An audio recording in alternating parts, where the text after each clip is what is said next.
एक औलाद तक तो दे नहीं सकी और चली है मर्दों से दोस्ती करने। समीर और रुचि की शादी हुई थी। उनके घर खुशियों का आगमन हुआ। सुशीला देवी समीर की माताजी अपने इकलौते बेटे की शादी से बेहद खुश थी। समीर के अलावा सुशीला देवी की और कोई संतान नहीं थी। समीर के पिता का कुछ साल पहले ही देहांत हुआ था। समीर प्राइवेट जॉब करता था। उसकी सैलरी भी बहुत ज़्यादा नहीं थी। हाँ, बस गुजर बसर चल जाती थी। रुचि भी साधारण से घर परिवार से ही थी। उसे अपने घर में ही कम वेतन में गुजर बसर करना आता था, इसीलिए उसको भी कम वेतन से कोई परेशानी नहीं थी। वो वैसे भी बहुत ज़्यादा महत्वाकांक्षी नहीं थी। उन तीनों की ज़िंदगी बहुत अच्छे से बीत रही थी।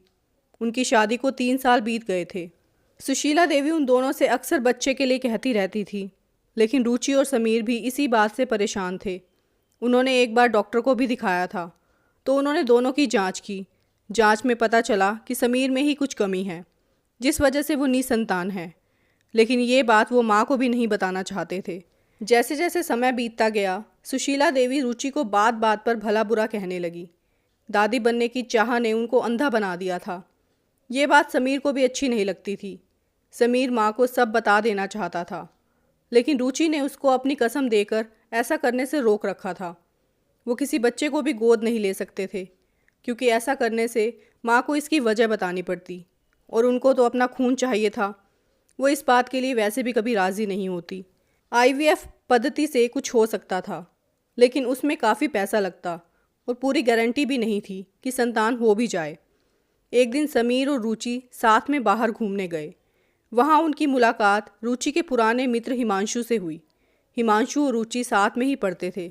दोनों ने एक ही डिग्री कॉलेज से साथ में स्नातक की उपाधि प्राप्त की थी। हिमांशु भी अपनी पत्नी प्रेमा और 2 साल के बेटे राहुल के साथ वहाँ आया था। हिमांशु की शादी को भी 3 साल हुए थे, मतलब कि दोनों की शादी एक ही महीने में आसपास की तारीखों में ही हुई थी। इसी कारण दोनों एक दूसरे की शादी में नहीं आ सके थे। दोनों एक दूसरे से मिलकर काफ़ी खुश भी थे। कॉलेज में उन दोनों को साथ देखकर बाकी सब दोस्त उन दोनों की चर्चा करते रहते थे। ऐसा होना भी था, क्योंकि हिमांशु मन ही मन रुचि से प्रेम करता था, लेकिन रुचि हिमांशु को सिर्फ एक अच्छा दोस्त ही मानती थी। ये बात हिमांशु को भी अच्छे से पता थी, और इसी कारण उसने रुचि से कभी अपना प्रेम व्यक्त नहीं किया था। लेकिन रुचि हिमांशु के मन की इस भावना को समझती थी। आखिर वो एक स्त्री है और पुरुषों के हाव भाव को भी समझती थी, पर फिर भी वो उसकी भावनाओं की कद्र करती थी, लेकिन प्रेम नहीं करती थी। आज इतने सालों के बाद रुचि को देखकर हिमांशु पुराने ख्यालों में कहीं खो गया था। रुचि ने कहा, हिमांशु, इनसे मिलो, ये मेरे पति समीर हैं। तुम कैसे हो? कहाँ खो गए? अपनी पत्नी से हमारा परिचय नहीं कराओगे? इतना सुनते ही हिमांशु जैसे नींद से जागा और बोला, हाँ हाँ, क्यों नहीं, इनसे मिलो, ये मेरी पत्नी प्रेमा है और ये मेरा नन्हा मुन्ना बेटा राहुल है। रुचि को राहुल से मिलकर बहुत अच्छा लगा और उसकी ममता भी जैसे जाग गई। हिमांशु से प्रेमा ने पूछा कि रुचि भी हमारी शादी में आई थी क्या? तब हिमांशु ने बताया कि हमारी शादी की तारीख आसपास ही थी, इस वजह से हम एक दूसरे की शादी में नहीं आ सके। प्रेमा ने रुचि से पूछा, तुम अपने बच्चे को साथ नहीं लाई? प्रेमा की इस बात ने मानो रुचि के जख्मों को खुरेद दिया था, लेकिन समीर ने बात को संभाल लिया और रुचि की जगह जवाब देते हुए कहा कि अभी हमारे बच्चे नहीं हैं। फिर उन्होंने एक दूसरे के फ़ोन नंबर ले लिए और एक दूसरे को घर आने का न्योता देकर अपने अपने घर को वापस चल दिए। समीर और रुचि घर पहुँचे तो माँ ने नाराज़गी भरे लहजे में उनसे कहा, घूमाए दोनों, घर के काम के लिए तो नौकरानी है ही घर में। समीर कुछ कहना चाहता था, पर रुचि ने रोक लिया। रुचि आते ही घर के काम काज में जुट गई। समीर रुचि के पास आकर बोला, माँ भी बिना बात के ही तुम्हें डांटती रहती है। तुम तो घर का काम करके ही गई थी, और वैसे भी तुम कहीं जाती ही कहाँ हो? हम बहुत दिनों बाद ही कहीं गए थे। रुचि ने कहा, माँ जी को मुझसे बस एक ही शिकायत है, जब वो दूर हो जाएगी तो सब ठीक हो जाएगा। एक दिन रुचि शाम के समय बाजार गई। वहीं रास्ते में उसको हिमांशु ने देखा। वो अपनी कार में था और अपने ऑफिस से आ रहा था। उसने रुचि को आवाज़ लगाई। रुचि ने उसकी ओर देखा। हिमांशु कार से उतरकर रुचि की ओर आने लगा तो रुचि ने रुकने का इशारा किया और खुद ही उसके पास आ गई। रुचि बोली, हिमांशु, यहाँ कैसे और कहाँ से आ रहे हो? हिमांशु बोला, मेरा ऑफिस इसी तरफ शिफ्ट हो गया है। तुम बताओ, तुम कैसी हो? उस दिन के बाद तो तुमने बात भी नहीं की। बस यहाँ घर का कुछ सामान लेने आई थी, रुचि बोली। आओ बैठो, तुम्हें तुम्हारे घर छोड़ देता हूँ। लेकिन रुचि ने मना कर दिया। कहा कि घर पास ही में है मेरा, अपने आप चली जाऊँगी मैं। लेकिन उसके मना करने पर हिमांशु बोला, लगता है अपने घर की चाय का खर्चा बचा रही हो। अब रुचि के पास कोई जवाब नहीं था, सो उसको घर साथ ले जाना पड़ा। हिमांशु को घर का रास्ता तो उसने समझा दिया था, लेकिन मन ही मन सोच रही थी कि समीर ऑफिस से आया होगा या नहीं। अगर नहीं आया होगा तो पता नहीं माँ जी क्या सोचेंगी और कैसे उन्हें समझाऊंगी। बस इसी सोच में अचानक हिमांशु ने पूछा, कौन सा घर है तुम्हारा? तब रुचि ने इशारे से उसे अपना घर दिखाया और घर के पास रुकने को कह दिया। घर पहुँचे तो दरवाज़ा समीर ने ही खोला। वो भी ऑफिस से घर अभी ही आया था। समीर को देखकर रुचि की जान में जान आई। हिमांशु को देखकर समीर ने उसका अभिवादन किया और रुचि से पूछा, ये तुम्हें कहाँ मिल गए? रुचि बोली, पहले अंदर तो आने दो हिमांशु को, फिर आराम से पूछते रहना। हिमांशु अंदर आकर बैठ गया और रुचि रसोई घर में चली गई। सुशीला देवी ने रुचि से पूछा, ये किसे साथ पकड़ कर ले आई? उनकी बात सुनकर रुचि बोली, ये मेरे कॉलेज के मित्र हैं, बस रास्ते में ही मिल गए और मुझे घर छोड़ने यहाँ आ गए। बहू की बात सुनकर वो बोली, अब हमारे घर की बहू हो तुम, ये मर्दों से दोस्ती की कहानियाँ यहाँ नहीं चलेंगी। पराए मर्दों से कोई दोस्ती नहीं होती, समझी? एक औलाद तक तो दे नहीं सकी और चली है मर्दों से दोस्ती करने। ये सब आवाज़ें बाहर कमरे में भी आ रही थी। तभी समीर वहाँ चला आया और अपनी माँ को शांत कराया। कुछ देर बाद हिमांशु तो चाय पीकर वहाँ से चला गया था, लेकिन कुछ अनसुलझे सवाल भी साथ लेकर गया था। उसको लग गया था कि रुचि के साथ कुछ ठीक नहीं है। हिमांशु के जाने के बाद समीर की अपनी माँ से बहस हो गई। उसने सुशीला देवी से कहा कि किसी मेहमान के आने पर तो शांत रहा करो, ऐसे अच्छा नहीं लगता। सुशीला देवी भी समीर पर बरस पड़ी और बोली, जब देखो बहू की तरफदारी करता रहता है। एक बच्चा तो दे नहीं पाई, सर पे और बिठा रखा है इसे। ना जाने कौन सी मनहूस घड़ी थी जो ये हमारे पल्ले बंध गई। इससे तो अच्छा है इसे तलाक दे दे और दूसरा ब्याह कर ले। इतना कहकर सुशीला देवी गुस्से में अपने कमरे में चली गई। इधर कमरे में रोते रोते दोनों माँ बेटी की बहस रुचि भी सुन रही थी, लेकिन अपने संस्कारवश कुछ ना कर सकी। फिर समीर भी रुचि के पास आकर उसको समझाने और चुप कराने में लग गया। इधर हिमांशु भी कुछ परेशान सा चेहरा लिए अपने घर आ पहुंचा। हिमांशु को देखकर प्रेमा बोली, क्या हुआ, कैसे मुंह लटका रखा है? फिर हिमांशु ने प्रेमा को सारी घटना बता दी। उसकी बात सुनकर प्रेमा बोली, अब हम इसमें क्या कर सकते हैं, ये तो उनके घर का मामला है। लेकिन प्रेमा की बातों से हिमांशु को चैन कहाँ मिलने वाला था। उसने अगले दिन ही रुचि के पास फ़ोन कर उसका हाल पूछा। रुचि ने उससे कहा, सब ठीक है। तो हिमांशु बोला, लेकिन कल तो सब ठीक नहीं लग रहा था। इतना सुनकर रुचि ने कल के लिए हिमांशु से माफ़ी मांगी। हिमांशु ने उससे कहा, मुझसे मिलकर सारी बात बताओ कि परेशानी क्या है। माँ जी इतना गुस्सा क्यों कर रही थी तुम पर? रुचि ने कहा, तुम परेशान ना हो, छोटी सी बात है, जल्दी सब ठीक हो जाएगा। लेकिन हिमांशु नहीं माना और कहा कि मैं कल तुम्हारे घर आकर बात करता हूँ। इतना सुनते ही रुचि बोली, तुम घर रहने दो, हम बाहर ही मिल लेंगे। अगले दिन दोनों कॉफ़ी शॉप में मिले तो रुचि ने हिमांशु को अपनी सासू माँ के गुस्से और चिड़चिड़ेपन का कारण बता दिया, साथ ही टेस्ट और रिपोर्ट की बात भी बता दी। सब सुनने के बाद हिमांशु ने कहा कि इसी के स्पेशलिस्ट मेरे एक डॉक्टर मित्र हैं, तुम वो रिपोर्ट की कॉपी मुझे मेल पे भेज देना, मैं उनको दिखा दूंगा और अगर ज़रूरत पड़ी तो तुम दोनों को भी बुला लूँगा। तुम्हारी परेशानी का कुछ ना कुछ हल निकालने का प्रयास करता हूँ। फिर वो दोनों वापस घर चले गए। रुचि घर वापस आ गई। शाम को समीर के आने के बाद उसने हिमांशु से मुलाकात की बात उसे बताई और रिपोर्ट भेजने के विषय में उसकी राय मांगी। समीर ने कहा कि पहले भी हमने जिन डॉक्टरों को दिखाया है उन्होंने कहा है कि हमारे बच्चे की संभावना IVF के द्वारा ही संभव है, लेकिन इसके लिए हमारे पास पैसे भी नहीं हैं। फिर इन सब से क्या फ़ायदा है? फिर भी तुम्हारी तसल्ली के लिए एक और डॉक्टर को दिखा लेते हैं। समीर के लिए भले ही ये कोई बड़ी बात ना हो, लेकिन रुचि को तो सुशीला देवी के कटाक्षों का सामना करना पड़ता था। इसलिए रुचि ने अगले दिन सब जांच रिपोर्ट हिमांशु को भेज दी। हिमांशु ने अपने डॉक्टर मित्र को सब रिपोर्ट दिखाई।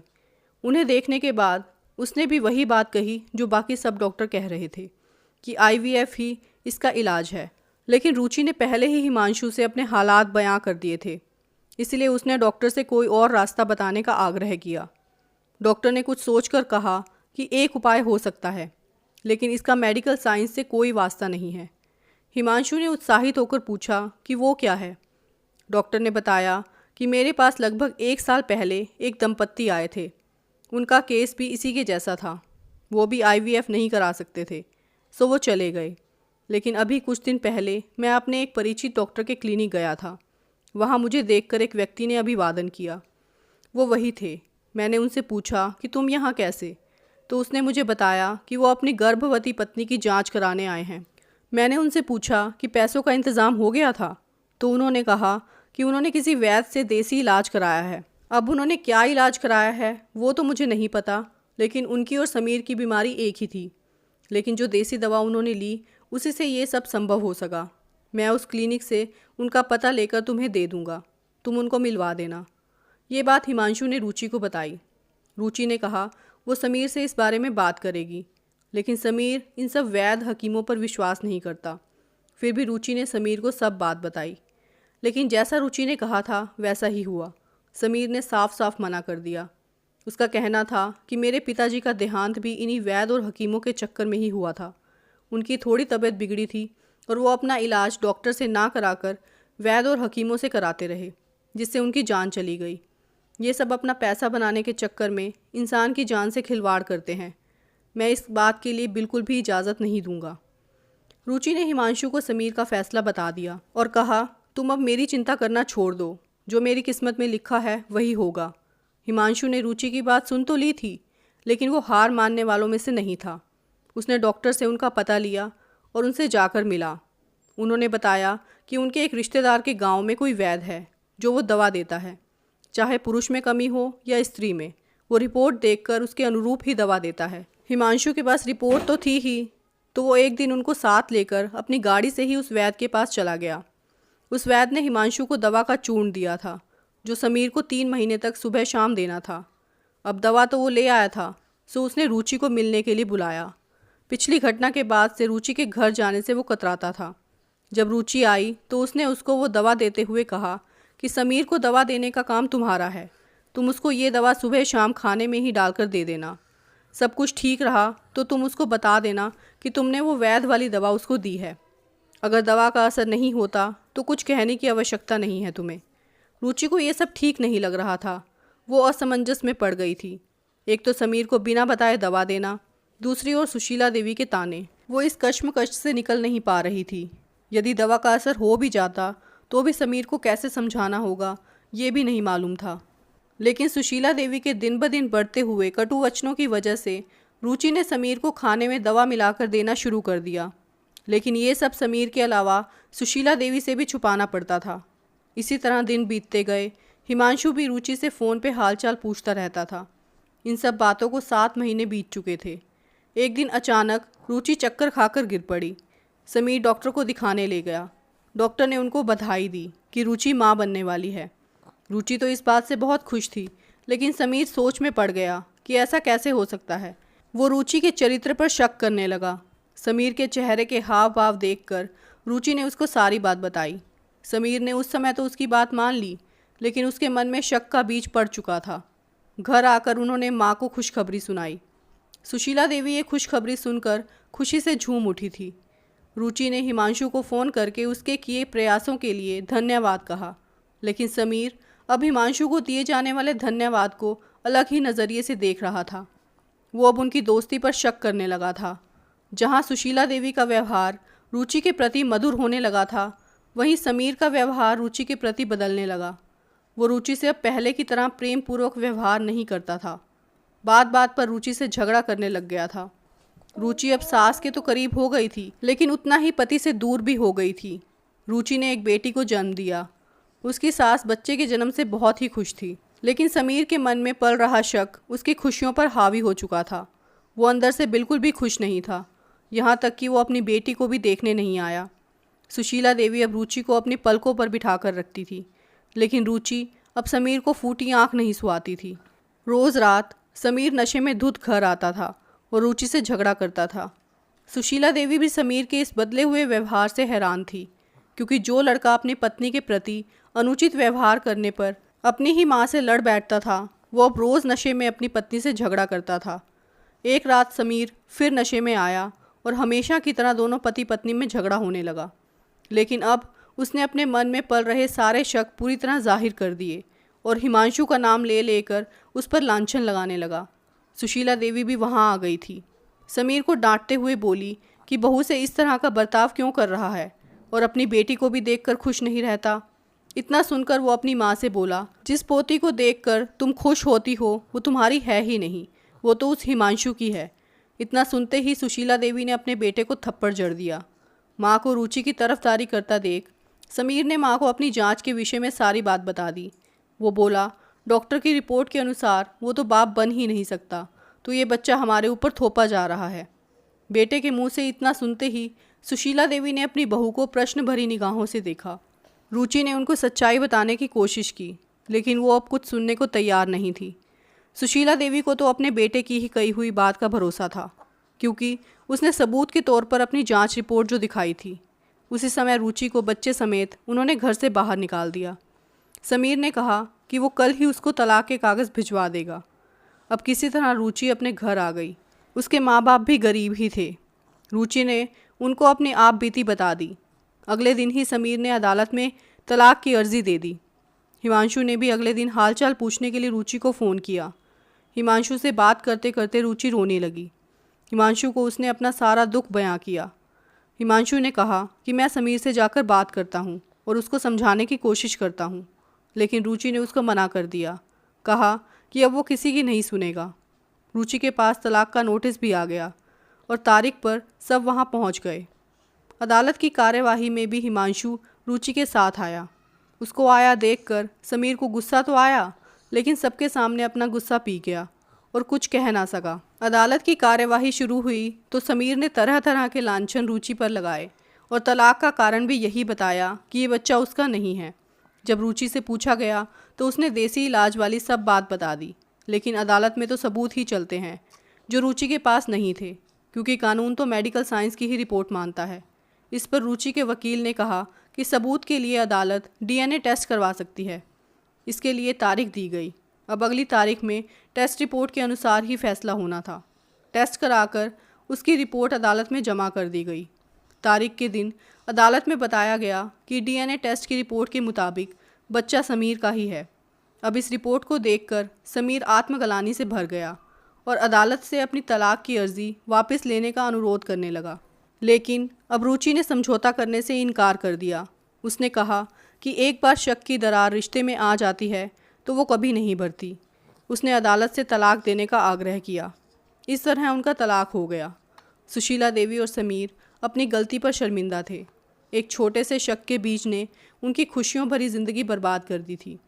रुचि अब अपनी बेटी के साथ अपने घर ही रहने लगी। हिमांशु ने रुचि की नौकरी लगवा दी थी ताकि वो अपना और अपनी बेटी का जीवन यापन कर सके। समीर अब बीच बीच में अपनी बेटी से मिलने आ जाया करता था। कभी कभी अपनी माँ के पास भी ले जाया करता था। दोस्तों, कहानी में अंत तक जुड़े रहने के लिए बहुत बहुत धन्यवाद।